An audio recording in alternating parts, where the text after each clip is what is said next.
Good morning વિદ્યાર્થી મિત્રો. શરૂઆત કરી હતી ગઈકાલે ન્યુક્લિયસ ચેપ્ટરની. એની અંદર થોડીક બેઝિક માહિતી જોયેલી, અમુક પ્રશ્નો લખવા આપેલા, માત્ર થિયોરિટિકલ ટાઈપ હતા. 1 થી 2 ઇક્વેશન આવતા હતા, r બરાબર r0 e⁻1/3 અને ઘનતાનું ઇક્વેશન જે આવ્યું હતું એ. બરાબર. તો ત્યાર પછી આગળ વધીએ. થિયરીના ટોપિક જ આજે ભણવાના છે, માત્ર ગોખવાનો લેક્ચર છે આજનો લેક્ચર, ખાલી ગોખવાનો લેક્ચર છે. એટલે શરૂઆત કરીએ. સૌથી પહેલી વાત કરવાની છે આપણે આઇન્સ્ટાઈનની.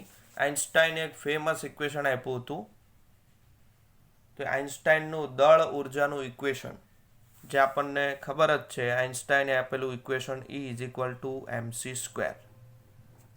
ઘણી જગ્યાએ તમે સાંભળ્યું છે, વાંચ્યું છે, જોયું છે. E બરાબર mc² આઇન્સ્ટાઈનનું સમીકરણ છે. હવે આ સમીકરણ કેમ એટલું બધું ફેમસ છે, શું કામ આઇન્સ્ટાઈનના સમીકરણનું એટલું બધું માન છે? આની અંદર સમજી લો કઈ કઈ રાશિઓ આવે છે. એક તો E એટલે ઉર્જા, M એટલે દળ અને C એટલે શૂન્યાવકાશમાં પ્રકાશનો વેગ 3×10⁸ મીટર/સેકન્ડ. પહેલા લોકો એવું માનતા હતા, આઇન્સ્ટાઈને ઇક્વેશન આપ્યું એ પહેલા, કે દળ જે છે કોઈ પણ પ્રક્રિયાની અંદર દળનું સંરક્ષણ થાય એ વાત રાઈટ, અને ઉર્જાનું સંરક્ષણ થાય એ વાત પણ રાઈટ. કે માની લો આપણી પાસે એક 10 કિલોગ્રામનો પથ્થર છે, એને હું તોડું તો એક 6 કિલોગ્રામનો નીકળે અને 4 કિલોગ્રામનો નીકળે. એટલે દળનું સંરક્ષણ થઈ ગયું કે ભાઈ શરૂઆતમાં દળ 10 હતું, અંતમાં દળ કેટલું થયું? 10 જ થયું. ઉર્જામાં પણ સંરક્ષણ આવી રીતે જોવા મળે. 10 જૂલ ઉર્જા હતી, તેના 2 ભાગ પાડો તો 6 જૂલ ને 4 જૂલ મળી શકે, 7 ને 3 પણ મળી શકે, 5 ને 5 પણ મળી શકે. ટૂંકમાં સંરક્ષણ થાય છે અહીંયા. શરૂઆતમાં દળ અંતિમ દળ સમાન, શરૂઆતમાં ઉર્જા અંતિમ ઉર્જા સમાન, અલગ અલગ સંરક્ષણ થાય છે. પણ આઇન્સ્ટાઈને એવું કીધું કે અમુક પ્રક્રિયામાં દળનું ઉર્જામાં રૂપાંતર થાય, અને અમુક પ્રક્રિયામાં ઉર્જાનું દળમાં રૂપાંતર થાય. કે માની લો 10 કિલોગ્રામનો પથ્થર છે, એને હું તોડું છું તો 6 અને 4 મળે છે, એની જગ્યાએ 6 અને 4 નહીં મળી શકે, 6 અને 3 પણ મળી શકે. અને જે 1 કિલોગ્રામ દળ ઘટ્યું એ કિલોગ્રામ દળનું ઉર્જામાં રૂપાંતર થશે. એટલે દળમાંથી બન્યું કોણ? ઉર્જા. સંરક્ષણ અહીંયા દળનું થાય જ છે 100%, પણ એ દળનું રૂપાંતર શેમાં થઈ ગયું? ઉર્જામાં રૂપાંતર થઈ ગયું. સેમ એવી જ રીતે અહીંયા પણ થઈ શકે. 6 અને 4ની જગ્યાએ 6 અને 3 મળી શકે. 1 જૂલ ઉર્જા જે મળી, તો 1 જૂલ ઉર્જાનું એ દળમાં રૂપાંતર થશે. એટલે આ જે સિદ્ધાંત જે છે એ આપ્યો પછી ઘણી બધી ક્રાંતિઓ બની. પરમાણુ બોમ્બ જે છે આના સિદ્ધાંત પર કાર્ય કરે, હાઇડ્રોજન બોમ્બ છે આના સિદ્ધાંત પર કાર્ય કરે, ન્યુક્લિયર બોમ્બ આના સિદ્ધાંત પર કાર્ય કરે. ન્યુક્લિયર ઉર્જા રિએક્ટર જે છે, યુરેનિયમની મદદથી આપણે જે પાવર સ્ટેશન બનાવ્યા, થોરિયમની મદદથી, પ્લુટોનિયમની મદદથી જે પાવર સ્ટેશનો બનાવ્યા છે કે વિશ્વમાં, તો એ આ E બરાબર mc² સિદ્ધાંત પર કામ કરે છે. બરાબર. એટલે સિમ્પલ કન્સેપ્ટ એવો છે કે દળનું ઉર્જામાં રૂપાંતર થઈ શકે અને ઉર્જાનું દળમાં રૂપાંતર થઈ શકે. કોઈ પ્રક્રિયા દરમિયાન આ ઘટના બની શકે. E બરાબર mc². ત્યાર પછી આગળ વધીએ. નાનું અમથું ઇક્વેશન સમજ્યા. બંધન ઉર્જા, ઇંગ્લિશમાં બોલે તો બાઇન્ડિંગ એનર્જી, એને EB વડે દર્શાવાય. બંધન ઉર્જા EB, બાઇન્ડિંગ એનર્જી. વાત કરવાની છે આપણે ન્યુક્લિયસની. ન્યુક્લિયસની બંધન ઉર્જા આપણે સમજવાની છે. એટલે કે ન્યુક્લિયર બંધન ઉર્જા. પ્રયોગ કર્યો તો પ્રયોગ પરથી પરિણામો કંઈક એવા નીકળ્યા હતા કે માની લો સોડિયમનું ન્યુક્લિયસ છે, તો સોડિયમના ન્યુક્લિયસમાં ધારો કે 11 પ્રોટોન છે અને 12 ન્યુટ્રોન છે. ધારણા કરી છે, કોઈ પણ હોઈ શકે, 11 ન્યુટ્રોન હોઈ શકે, 13 પણ હોઈ શકે. જે સમસ્થાનિક આવે એ પ્રમાણે ન્યુટ્રોન બદલાય. એ થોડુંક કેમેસ્ટ્રીમાં તમને વધારે ખ્યાલ આવશે. બરાબર. અહીંયા આપણે ધારણા કરી કે ભાઈ 11 પ્રોટોન છે સોડિયમની અંદર અને 12 ન્યુટ્રોન છે કોની અંદર? ન્યુક્લિયસની અંદર. ચાલો હવે એક સિમ્પલ એવો ફંડા છે કે ભાઈ 11 પ્રોટોન છે, તેનું ટોટલ દળ કેટલું થાય? તો એક પ્રોટોનનું દળ MP હોય તો 11 પ્રોટોનનું 11 MP જેટલું દળ થશે. અને 12 ન્યુટ્રોનનું દળ કેટલું થાય? તો કે એક ન્યુટ્રોનનું દળ Mn હોય તો 12નું કેટલું હોય? 12 Mn. એટલે આ દળ છે ટોટલ પ્રોટોનનું, આ દળ છે ટોટલ ન્યુટ્રોનનું, બેયનો સરવાળો કરો તો દળ જે મળે એ દળ આ ન્યુક્લિયસના દળ જેટલું થવું જોઈએ, કારણ કે ન્યુક્લિયસ શેમાંથી બન્યો છે? 11 પ્રોટોન ને 12 ન્યુટ્રોનથી. એટલે હું તને એમ કહું કે ભાઈ આમાંથી ન્યુક્લિયસમાંથી હું 11 પ્રોટોન છૂટા પાડું અને 12 ન્યુટ્રોન છૂટા પાડું, પછી એક એકનું દળ કરું, એટલે 11 પ્રોટોનનું દળ કેટલું થશે? 11 MP. 12 ન્યુટ્રોનનું દળ થશે 12 Mn. એકનું મેં અલગ અલગથી દળના કાંટા પર દળ કર્યું, બરાબર? એ બધાનો સરવાળો કરો તો જેટલું દળ મળે એટલું જ દળ આ ન્યુક્લિયસનું મળવું જોઈએ. સિમ્પલ ફોર્મ્યુલા છે, પણ એવું થતું નથી. ન્યુક્લિયસનું દળ એ આજે પ્રોટોન અને ન્યુટ્રોનના દળના સરવાળા કરતાં હંમેશા ઓછું જ હોય. ન્યુક્લિયસનું દળ, ફરીવાર, ન્યુક્લિયસનું દળ એ પ્રોટોન અને ન્યુટ્રોનના ટોટલ દળ કરતાં હંમેશા ઓછું જ હોય છે. એનો બીજો એક મિનિંગ કાઢીએ કે મારે બનાવવું છે સોડિયમનું ન્યુક્લિયસ, તો મારે જોઈશે 11 પ્રોટોન 12 ન્યુટ્રોન. તો હું 11 પ્રોટોનને ભેગા કરું અને 12 ન્યુટ્રોનને ભેગા કરી ન્યુક્લિયસ બનાવું, ન્યુક્લિયસની રચના કરું, તો થોડુંક દળ જે છે ને એ ઘટી જાય છે. કારણ કે સેપરેટ દળ મેળવીએ તો સેપરેટ દળ જે છે એ ન્યુક્લિયસના દળ કરતાં હંમેશા કેવું હોય? વધારે હોય. આ દળ જે છે સેપરેટ દળ એ ન્યુક્લિયસના દળ કરતાં વધારે છે, એટલે કે ન્યુક્લિયસનું દળ ઓછું હશે, બરાબર? તો ઓછું છે તેનો મતલબ કે જ્યારે હું ન્યુક્લિયસ બનાવતો હતો આની મદદથી, ત્યારે કંઈક દળ ઘટ્યું, દળની અંદર ક્ષતિ આવી અને એને કહેવાય દળ ક્ષતિ. ડેલ્ટા એમ વડે દર્શાવાય, દળ ક્ષતિ ડેલ્ટા એમ.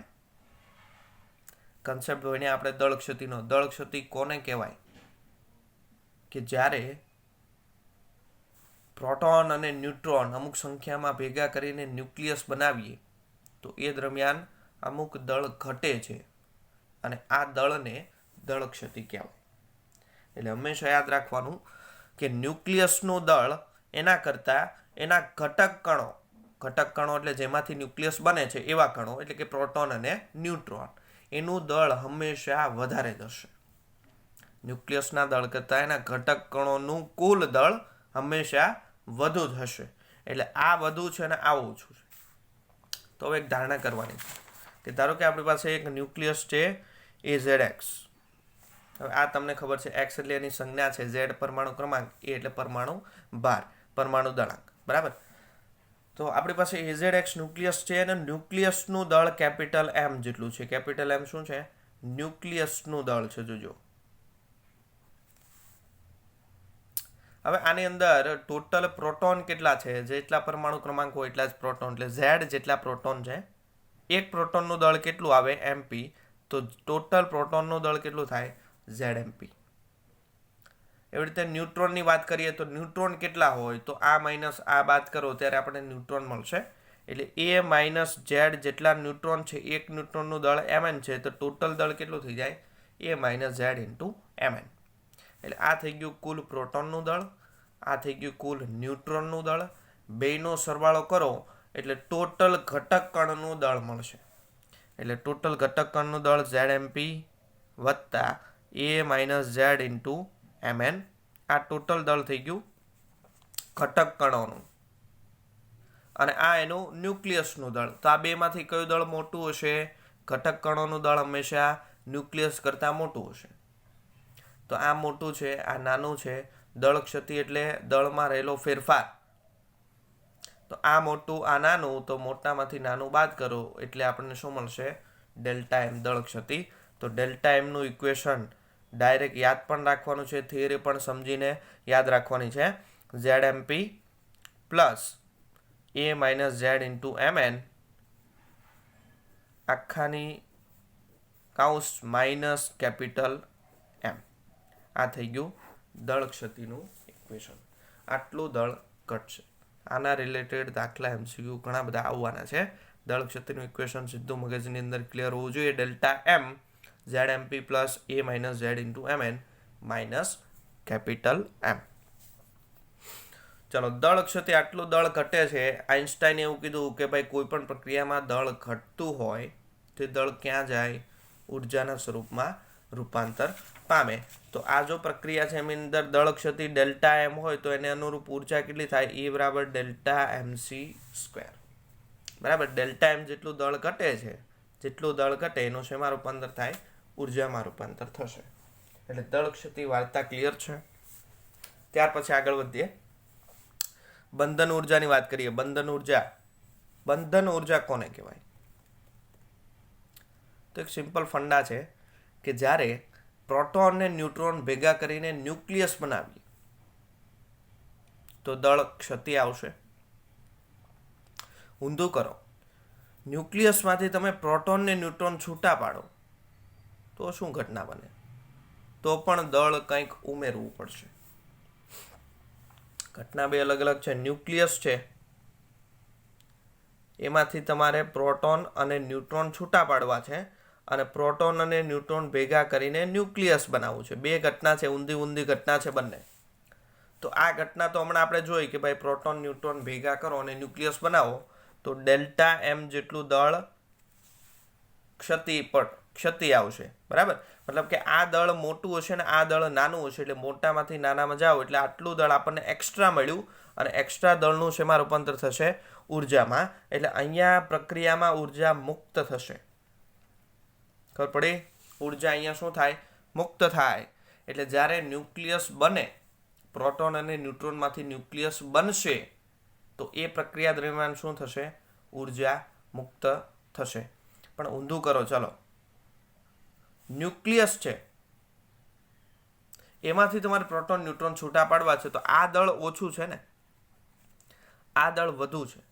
તો ઓછા દળમાંથી વધારે દળમાં જવું હોય તો બંનેને સરભર કરવા માટે મારે બહારથી કંઈક દળ ઉમેરવું પડે. કે ભાઈ આ માની લો 9 કિલોગ્રામ છે ને આ 10 કિલોગ્રામ છે, તો 9 કિલોગ્રામમાંથી મારે પ્રક્રિયા કરીને 10 કિલોગ્રામ લાવવું છે તો મારે 1 કિલોગ્રામ પ્રક્રિયામાં એડ કરવું પડે. તો દળ એમ એડ નહીં થાય, દળ એડ થશે ઉર્જાના સ્વરૂપમાં. તો ધારો કે આ પ્રક્રિયામાં મારે ડેલ્ટા એમ જેટલું દળ એડ કરવું છે તો એમ ડેલ્ટા એમ દળ આની અંદર ન નાખી દેવો. 1 કિલોગ્રામનો ટુકડો અહીંયા મૂકી શકાશે નહીં. શું કરવાનું? ઉર્જા સ્વરૂપે એ દળ આપવાનું. તો E બરાબર ડેલ્ટા MC સ્ક્વેર. આ જે E જેટલી ઉર્જા જે છે એ પ્રક્રિયામાં તમારે એડ કરવાની. એટલે આ પ્રક્રિયા જે શરૂઆત કરવી હોય કે ન્યુક્લિયસમાંથી એના ઘટક કણો છૂટા પાડવા હોય તો આપણે બહારથી ઉર્જા આપવી પડશે. કેટલી આપવી પડશે? ડેલ્ટા MC સ્ક્વેર જેટલી. અને જો ઘટક કણોમાંથી ન્યુક્લિયસ બનતું હોય તો આપણને ડેલ્ટા MC સ્ક્વેર જેટલી ઉર્જા મુક્ત થશે. બંને પ્રક્રિયા સમજી લેજો. ન્યુક્લિયસ બનાવવાનું હોય તો ઉર્જા મુક્ત થશે, ન્યુક્લિયસ તોડવાનું હોય તો બહારથી થોડીક ઉર્જા આપવી પડશે. ઓકે, ક્લિયર છે? હવે જેટલી ઉર્જા મુક્ત થાય એટલી જ ઉર્જા હંમેશા આપવી પડે. 11 પ્રોટોન ને 12 ન્યુટ્રોન ભેગા કરીને મારે એક ન્યુક્લિયસ બનાવવું છે અને દાખલા તરીકે ઉર્જા મુક્ત થાય છે 10 જૂલ. તો આ જે ન્યુક્લિયસ બન્યું એમાંથી મારે 11 પ્રોટોન ને 12 ન્યુટ્રોન છૂટા પાડવા હોય તો એના માટે 10 જૂલ ઉર્જા આપવી પડે. એટલે બંને ઉર્જા હંમેશા એક સરખી જ આવશે. તમે ન્યુક્લિયસ બનાવો કે ન્યુક્લિયસ તોડો, એક જ સરખી ઉર્જા એટલે કે એક જ સરખા દળની ક્ષતિ ઉત્પન્ન થાય. હવે પ્રશ્ન છે બંધન ઉર્જા શું છે? બંધન ઉર્જા બસ સિમ્પલ આ છે. ન્યુક્લિયસ જે છે એને આપણે તોડવું છે, એના ઘટક કણની અંદર એટલે કે પ્રોટોન અને ન્યુટ્રોનમાં તોડવું છે. તો આપણે વધારાની ઉર્જા કેટલી આપવી પડશે? Delta MC square. બસ આ જ વધારાની ઉર્જા જે છે એને કહેવામાં આવે છે બંધન ઉર્જા. બંધન ઉર્જા એટલે સિમ્પલ ભાષામાં કે ન્યુક્લિયસને તોડીને એમાંથી એને ઘટકો છૂટા પાડવા માટે આપવી પડતી ઉર્જા એને બંધન ઉર્જા કહેવાય. બીજી ભાષામાં તમે એમ પણ લખી શકો કે ઘટક કણો ભેગા થઈને ન્યુક્લિયસ બનાવે એ દરમિયાન જે દળ ક્ષતિ મળે છે તો એ દળ ક્ષતિને અનુરૂપ ઉર્જા એને શું કહેવાય? બંધન ઉર્જા કહેવાય. કારણ કે બંને ઉર્જા એક જ સેમ છે. તો તમે તોડો કે જોડો બંનેમાં એક જ સરખી ઉર્જા, એકમાં વપરાય એકમાં મુક્ત થાય તો એ બંનેને શું કહેવાય? બંધન ઉર્જા કહેવાય. બંનેનું મૂલ્ય એક જ સરખું આવશે. ખબર પડી બંધન ઉર્જા